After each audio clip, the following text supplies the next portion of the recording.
If Niccolò Machiavelli walked into your workplace tomorrow, he wouldn't introduce himself. He wouldn't shake hands. He wouldn't smile politely or try to fit in. He'd sit in the corner, watch who speaks first, who interrupts, who defers, and who pretends not to care. Within an hour, he'd know more about the power structure than people who've worked there for years. And within a week, he'd be running it. Not because he's louder, not because he's more talented, but because he understands something most people refuse to accept. The world is not moved by fairness. It's moved by leverage. And today, I'm going to show you exactly how to think like him. Not with theory, with application. These are the secret rules Machiavelli would use to outsmart anyone in the modern world. And by the end of this, you'll never walk into a room the same way again. Let's start with the most dangerous illusion you've been taught, that being smart is enough. It's not. Intelligence without strategy is just noise. You can be the most brilliant person in the room and still get outmaneuvered by someone who understands human behavior better than you do. Machiavelli knew this. He didn't rely on being right. He relied on being positioned. And positioning starts with one fundamental rule: never let them see your full hand. In poker, in business, in relationships, the person who reveals everything loses. Because once people know what you want, they know how to deny it. Once they know what you fear, they know how to exploit it. Once they know your limits, they know exactly how far to push. So what do you do instead? You show them a version, a controlled narrative, a partial truth that satisfies their curiosity without giving them ammunition. You answer questions without actually answering them. You share stories that sound personal but reveal nothing strategic. You become transparent in tone but opaque in substance. And this is where most people fail. They think being open is the same as being authentic. It's not. Authenticity is about being real with yourself. Transparency is about giving others access. And Machiavelli would never confuse the two. Here's what he'd do in your world. He'd let people think they know him while keeping his true motives buried 3 layers deep. He'd be friendly but never familiar, helpful but never dependent, present but never fully available. Because the moment you become predictable, you become controllable, and control is the only currency that matters. Now let's talk about how you actually apply this. You're in a meeting. Someone asks your opinion on a sensitive topic. Most people either avoid the question or answer it directly. Both are mistakes. Avoidance makes you look weak. Directness makes you a target. So what does Machiavelli do? He redirects. He says something like, "That's an interesting angle. What's your take on it?" Or, "I think the real question is something slightly different," then shifts the frame entirely. What just happened? He didn't refuse to engage. He didn't expose his position. He made the other person speak first, reveal their bias, and now he has more information than they do. That's not evasion. That's control, and you can use it every single day. Let me give you another scenario. Someone at work is trying to undermine you. They're subtle about it. Little comments, slight misrepresentations of what you said, planting doubt without direct confrontation. Most people either ignore it or confront it head-on. Both lose. Ignoring it lets the narrative grow. Confronting it makes you look defensive and paranoid. So what's the Machiavellian move? You let them continue. But you document everything. You stay calm, you stay friendly. You even agree with them in public on small things to disarm suspicion. And while they think they're winning, you're building a case, not loudly, not emotionally, quietly, methodically. Then, when the time is right, you don't attack them. You let the facts do it. You present the pattern to the right person, the decision maker, and you do it without emotion. No accusations, just observations, just concern. And suddenly, the person who thought they were playing you realizes they've been playing themselves. That's the essence of Machiavellian thinking. You don't react, you architect. Now let's go deeper. One of Machiavelli's most misunderstood ideas is about morality. People think he was immoral. He wasn't. He was amoral in strategy. He believed that in the game of power, morality is a tool, not a guide. You use it when it serves you. You set it aside when it doesn't. And before you recoil at that, ask yourself this: how many times have you been betrayed by someone who smiled in your face? How many times has someone used your honesty against you? How many times have you played fair while others played to win? Machiavelli isn't telling you to become a monster. He's telling you to stop being a victim, because the people who win are not the most ethical. They're the most adaptable. And adaptability means knowing when to be kind and when to be cold, when to forgive and when to cut someone off completely, when to speak and when to let silence do the damage. This is not about losing your soul. It's about protecting it in a world that will take advantage of your goodness if you let it. So here's a rule you need to internalize. Be good, but never be naive. Help people, but never let them think you need their approval. Be generous, but never let generosity become expectation. Because the moment people think you'll always be there, they stop valuing you. And the moment they stop valuing you, they start using you. Machiavelli would never let that happen. He'd be helpful in ways that created gratitude, not dependency. He'd withdraw his presence just enough to remind people what they'd lose. He'd never be cruel, but he'd never be taken for granted either. And that balance, that's where power lives, not in being loved, not in being feared, in being respected because people know you have options and you're choosing to be there. But you could choose otherwise. Let's talk about something most people get wrong, the idea of loyalty. Society tells you loyalty is a virtue. Machiavelli would say loyalty is a transaction. You don't give it freely. You give it strategically. To people who've earned it, to people who reciprocate it, to people who would protect you the way you protect them. And the second that equation breaks, you adjust. Not with drama, not with announcements. You just recalibrate. You pull back. You stop offering what isn't valued. You stop investing in people who wouldn't invest in you. And here's the part that makes people uncomfortable. You do this without telling them. Because the moment you announce your withdrawal, it becomes negotiation. And negotiation gives them a chance to manipulate you back in. But if you simply become less available, less responsive, less emotionally present, they feel the shift without being able to argue against it. And that shift, that quiet disappearance, is more powerful than any confrontation. Because now they're the ones wondering what they did wrong. Now they're the ones trying to win you back, and you didn't have to say a word. Here's another layer. Machiavelli understood that people are not moved by logic. They're moved by emotion, and the person who controls the emotional frame controls the outcome. So when you're in a disagreement, don't argue facts. Argue feelings. Don't say you're wrong. Say I'm concerned that we're not seeing this the same way, and I want to make sure we're aligned. Don't say, that's a bad idea. Say I want this to succeed, and I'm worried about how this might be perceived. See the difference? You're not attacking, you're positioning yourself as the ally who cares. And once you're seen as the person who wants what's best, your objections carry more weight than any factual argument ever could. This is how you win without fighting. You don't oppose, you reframe, you don't reject, you redirect. And by the time the conversation ends, people think they came to the conclusion themselves. But really, you led them there. That's mastery. Now let's talk about something Machiavelli would absolutely dominate in today's world. Information control. In his time, information was scarce. Today, it's everywhere. But that doesn't mean everyone knows how to use it. Most people overshare. They post their wins, their struggles, their plans, their feelings. And every single piece of that is data someone else can use. Machiavelli would never do that. He'd controlled his narrative like a military operation. He'd share only what serves his image.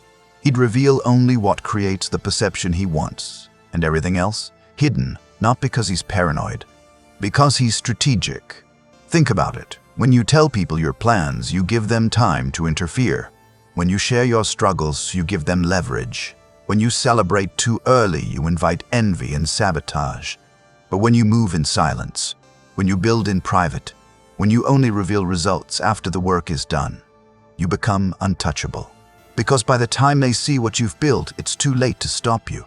So here's the practice. Stop announcing. Stop explaining. Stop seeking validation for things that aren't finished. Work in private, win in private, and only go public when the victory is irreversible. That's how you protect your position. That's how you avoid interference. And that's how you become the person people underestimate until it's too late. Machiavelli would look at social media and see a gold mine of weakness. Everyone broadcasting their location, their relationships, their emotional state, their vulnerabilities. and he'd exploit every bit of it, not maliciously, strategically. He'd know who to approach, when to approach them, and exactly what to say, because they've already told him everything he needs to know. Meanwhile, his own profile would be clean, professional, vague, just enough presence to seem normal, but never enough detail to be analyzed. That's the modern application of an ancient rule: control what they know, guard what they don't. Let's shift to relationships. Machiavelli believed that you should never rely on one person for too much. Not because people are bad, but because dependence is vulnerability. The moment you need someone more than they need you, you lose leverage. So what do? You diversify. You build multiple streams of support, friendship, opportunity, and influence. You never put all your trust in one ally. You never make one person your only option. Because if that person turns, if they leave, if they betray you, you're left with nothing. But if you've built a network, if you've cultivated multiple relationships, if you've made yourself valuable to several people, then no single loss can destroy you. This isn't about being fake. It's about being smart. You can be genuine with people and still maintain strategic distance. You can care about them and still protect yourself. And Machiavelli would say that's not cold. That's survival. Here's a scenario.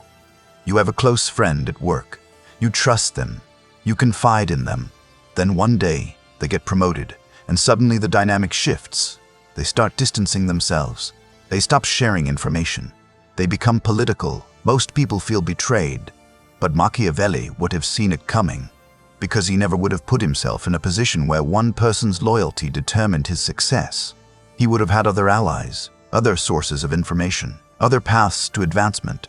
So when that friend changed, it wouldn't have mattered. He'd already have options. And that's the lesson. Never make yourself dependent on any single relationship. Because people change, circumstances change. And the only person you can truly rely on is yourself. Now let's talk about conflict. Most people avoid it. Some people seek it.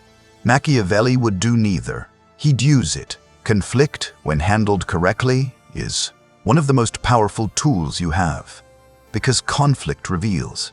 It shows you who's loyal, who's weak, who's strategic, and who's emotional. So when conflict arises, Machiavelli wouldn't shut it down immediately. He'd let it simmer. He'd watch how people respond. He'd see who stays calm, who panics, who tries to mediate, and who tries to exploit the chaos. And then, once he has all the information he needs, he'd step in. Not as a participant, as a resolver. He'd be the calm voice, the strategic thinker, the person who brings order. And in doing so, he'd gain influence over everyone involved. Because now he's not just another player. He's the one who ended the chaos. That's how you turn conflict into capital. Here's how you apply this. Two people on your team are arguing. Don't pick a side immediately. Don't try to fix it right away. Let it play out just enough to see the real dynamics. Who's emotional?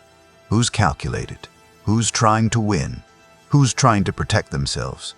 Once you understand the real game, then you intervene. And when you do, you don't just solve the surface problem. You address the power dynamic underneath. You reframe the situation in a way that makes both people feel heard, but positions you as the authority.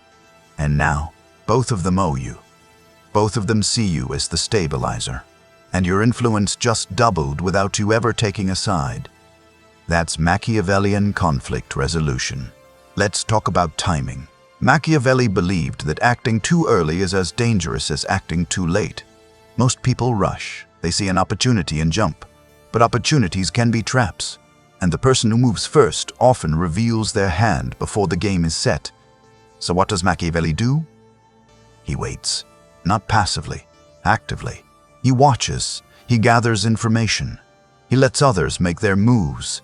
And only when he has clarity, only when the risk is calculated, only when the moment is right does he act. And when he does, it's decisive, it's complete, and it's irreversible. This is the difference between impulsive and strategic. Impulsive people react, strategic people respond. And the response is always more powerful because it's informed, so practice this. When something happens, don't react immediately. Pause. Even if it's just for a few seconds, Ask yourself, what's really happening here? What do they want me to do? What would happen if I did nothing? And then choose your move based on strategy, not emotion. That pause, that tiny gap between stimulus and response, that's where power lives. Here's another principle. Machiavelli would never fight a battle he didn't need to win. Most people waste energy on arguments that don't matter, on proving points that won't change anything, on defending themselves against criticism that has no real consequence. But every time you engage, you spend capital, attention, energy, reputation, and if the fight isn't worth it, you've just lost resources for nothing. So Machiavelli would ask one question before every conflict. Does this matter? If the answer is no, he'd walk away. Not because he's weak, because he's smart. He'd save his energy for battles that actually shift power, for conflicts that actually change outcomes. And he'd let the small stuff go, not out of kindness, but out of strategy. Because the person who fights every battle is exhausted. But the person who chooses their battles carefully is always ready when it counts. Let me give you a modern example. Someone criticizes you online. It's unfair, it's inaccurate, and it bothers you. Most people would respond, defend themselves, correct the record. But Machiavelli would ask, who is this person? Do they have influence? Will this criticism actually affect my position? If the answer is no, he wouldn't respond. He'd let it sit, because responding gives it energy. Responding makes it a conversation, and conversations can spiral. But silence? Silence makes it irrelevant, and the critic is left shouting into a void while you move forward unbothered. That's not weakness, that's discipline, and discipline is the foundation of all strategic power. Now let's talk about generosity. Machiavelli had a fascinating view on this. He believed you should be generous, but never predictably so, because predictable generosity becomes expectation, and expectation kills gratitude. So instead of always helping, instead of always being available, instead of always saying yes, you help selectively. You help in moments where it will be remembered, where it will create impact, where it will build loyalty, and the rest of the time you're unavailable, not rude, just busy, just focused, just not immediately accessible. And what happens? When you do help, it feels special, it feels valuable, and people appreciate it more because they know you don't do it for everyone. This is how you make your generosity a tool, not a weakness. You give strategically, you give meaningfully, and you never give so much that people forget what it cost you. Here's the flip side. Machiavelli also believed that when you punish, you do it once and completely. You don't drag it out. You don't give second chances to people who've proven they'll waste them. You don't keep someone around hoping they'll change. You assess, you decide, and you act. Because prolonged punishment creates resentment. It creates enemies who have time to plot. But swift, decisive removal creates clarity. It sends a message, and it allows you to move forward without lingering threats. So if someone betrays you, if someone repeatedly disrespects your boundaries, if someone shows you they're not aligned with your goals, you don't negotiate. You don't explain. You just remove them from your circle. Quietly. Completely. And you do it without guilt, because protecting your peace is not cruelty, it's self-respect. Let's talk about perception management. Machiavelli knew that how people see you is more important than who you actually are, because people don't interact with the real you. They interact with their perception of you. So if you control the perception, you control the interaction, and controlling perception starts with consistency. You need to be predictable in your image, even if you're unpredictable in your tactics. That means if you want to be seen as calm, you stay calm publicly, even when you're strategizing aggressively in private. If you want to be seen as fair, you speak about fairness often, even when your decisions are ruthlessly practical. If you want to be seen as trustworthy, you keep small promises religiously, even when you're maneuvering behind the scenes. This isn't hypocrisy, this is branding. And in a world where reputation is currency, your brand is your armor. Here's how this plays out. You're in a leadership position. You make a tough decision. Someone gets let go. A project gets canceled. A partnership ends. People are upset. Now, you could explain the real reasons, the financial pressures, the strategic pivots, the performance issues. But Machiavelli would say no, don't explain the mechanics. Explain the values. Say, we had to make a decision that aligns with our long-term vision. Say, this was about protecting the team's future. Say, it wasn't easy, but it was necessary. You're not lying, you're framing. And framing is everything. Because now, instead of seeing you as cold or calculating, they see you as a leader who makes hard choices for the right reasons. And that perception protects you. It builds trust. And it ensures that even when people don't like your decisions, they still respect your authority. Let's go even deeper. Machiavelli understood something that most people miss. Power is not about control, it's about influence. You don't need to control someone's actions. You just need to influence their perception of what's possible, what's acceptable, and what's in their best interest. And once you shape that perception, they'll control themselves. They'll make the choices you want them to make without you ever issuing a command. This is the highest form of power, invisible influence. And it works like this. You set the frame, you define the terms, you establish the narrative, and then you let people operate within it. They think they're making free choices, but really, they're choosing from options you've already curated. Think about a negotiation. Most people think negotiation is about arguing for what you want. But Machiavelli would say no. Negotiation is about making the other person think your option is their idea. So you don't push, you suggest, you don't demand, you explore, you ask questions that lead them toward your conclusion. And when they arrive there, they feel smart, they feel in control. And they say yes, not because you forced them, but because you made them believe it was their decision all along. Here's a practical example. You want a team member to take on a new project. You could assign it, but that creates resistance. Instead, you have a conversation. You say, I've been thinking about who could really elevate this project, and I keep coming back to you. You have the skills, you have the vision. What do you think? Now they're not being told, they're being invited. An invitation feels like opportunity, not obligation. So they say yes, and they work harder because they feel chosen, not assigned. That's influence. That's how you lead without force. And that's how Machiavelli would manage people in the modern world. Let's talk about enemies. Machiavelli believed you should keep them close, not because you trust them, but because you need to know what they're doing. An enemy you can see is manageable. An enemy you've pushed away is unpredictable. So instead of cutting off people who oppose you, you keep them in your orbit. You're polite. You're professional. You even collaborate when it makes sense, but you never forget what they are. And you never give them access to anything that could hurt you. This is the art of strategic proximity.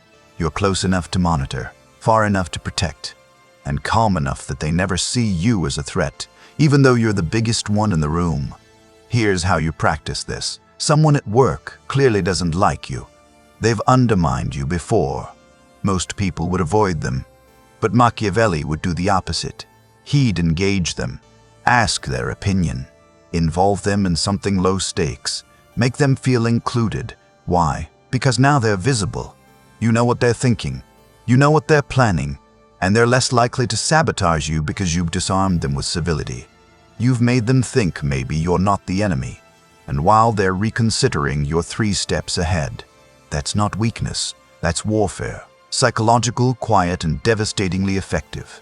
Now, let's address something uncomfortable. Machiavelli believed that sometimes you have to let people fail, not because you're cruel, but because some lessons can't be taught. They have to be learned, and if you keep saving someone from their own mistakes, you're not helping them, you're enabling them. Worse, you're making yourself responsible for their growth, and that's a weight you should never carry.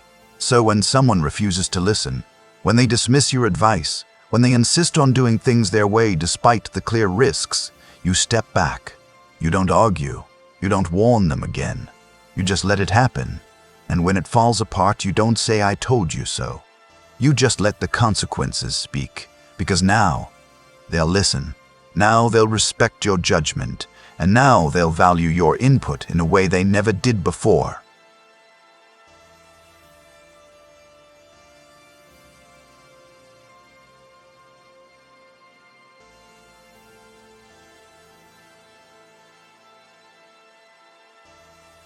That's teaching through reality, and reality is the only teacher some people will ever respect. Final principle. Machiavelli would tell you this. Never celebrate too early. Never assume victory until it's irreversible. Because the moment you relax, the moment you think you've won, that's when you're most vulnerable. That's when people strike. That's when circumstances shift. And that's when everything you built can collapse. So even when you're winning, stay vigilant. Stay strategic. Stay 3 moves ahead. Don't post the victory. Don't announce the win. Just keep moving, because the game never ends. And the person who thinks it does is the person who loses next. Machiavelli didn't write his book to make you popular. He wrote it to make you powerful. And power isn't about being liked. It's about being positioned so well that even your enemies have to respect you. It's about thinking so clearly that manipulation doesn't work on you.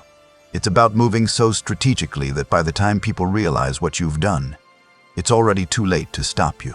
That's not evil, that's mastery. And in a world full of people who will smile while they undermine you, who will use your kindness as weakness, who will take everything you give and offer nothing back, mastery is not optional. It's survival. So study these rules, practice them, refine them, and become the person who walks into any room and knows without saying a word that you're the most dangerous one there. Not because you're loud, because you're awake. And in a world of sleepwalkers, the awake always win.